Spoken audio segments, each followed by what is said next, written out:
away, there lived a king and a queen who had everything that they wanted, except children. Well, they waited and they waited, and at long last, they had a son, a baby boy. Oh, he was so beautiful that they called him the handsome prince. Now, he was such a beautiful baby. The king and the queen had no other children after this, and their little boy was so beautiful that they gave in to his every whim. He was so charming that they just couldn't resist. So they gave in to his every whim, and he grew from a beautiful baby into a spoiled little boy, into an arrogant and self-indulgent young man who was always demanding his own way and nearly always getting it. Now, everyone still called him the handsome prince, but only out of habit, for he was so very lazy and self-absorbed that it affected every aspect of his appearance. So, we have the handsome prince on the day that our story begins. Well, it began like any other day in the prince's life. He opened one eye when he woke up in the morning, and his servants immediately rushed off to get him his breakfast, which they served to him on a tray carved of solid jade. Well, they laid the tray by his bedside, and the prince ate a bountiful breakfast in bed, which he always did. And the minute he was finished, the servants whisked the tray away, and they brought him his shirt for the day, which was made of the finest green silk, green being the royal color of that kingdom. And then they went and got him his pants, which were exactly the same shade of green silk. Then the prince allowed his servants to dress him. No, he never dressed himself. He hardly knew how to button a button. And once he was dressed, he went downstairs to spend the morning sitting at a table with his courtiers, playing checkers. It was his favorite pastime, for they always let him win. Now, this was not to be like any other day in the prince's life. For on this day, a soft spring breeze stole into the castle and lured the prince outside, out the gate, down the road, past lazily turning windmills, all the way to the river. Now, the prince had never walked so far unaccompanied before. And when he got down to the river, there was the royal sailboat. Now, the prince had never sailed that by himself, but he assumed that it too, like everything else, would obey his every whim. So he climbed in, untied it from the landing place, and started drifting off down the river. Well, at first he drifted past houses and barns and all kinds of other boats of every shape and size on the river. But after a while, there were no houses, no barns, and his was the only boat left on the river. And it was getting dark, and he was getting hungry.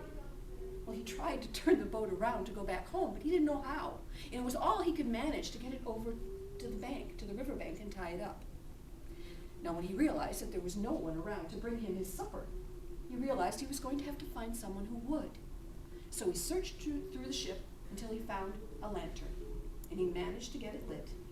And then he set off across the darkening countryside to see what he could find. Well, at first, all he saw was grass and some sheep. But not long after, the rays of his lantern fell upon a young woman asleep beneath a tree. "Oh, a beautiful princess!" cried the prince, for he assumed because she was beautiful she must be a princess, although she was dressed like any shepherdess. "I shall awaken her with a kiss." And at that moment, the young woman woke up. "You're not supposed to wake up until I kiss you," cried the prince. "Whatever are you talking about?" said the young woman. "I always wake up when I hear a sound, for I must protect my sheep." "Well, I'm going to kiss you anyway, for you are a beautiful girl and I am a handsome prince." "But I don't want to kiss you," said the young woman. "And as for handsome, with that soft white skin and that shiny green suit, you look just like a frog." "A frog? Nonsense!" cried the prince, and he grabbed the young woman and kissed her anyway. And the moment he did, he turned into a big, soft, shiny, green frog.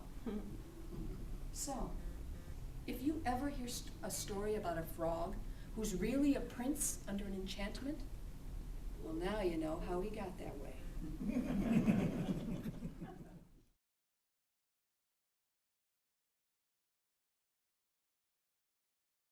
I was going through a rather traumatic time in my life. And I was going through rereading a book that I've grown to love and adore, and I often go back to it for sustenance. But it's a book called Women Who Run with the Wolves.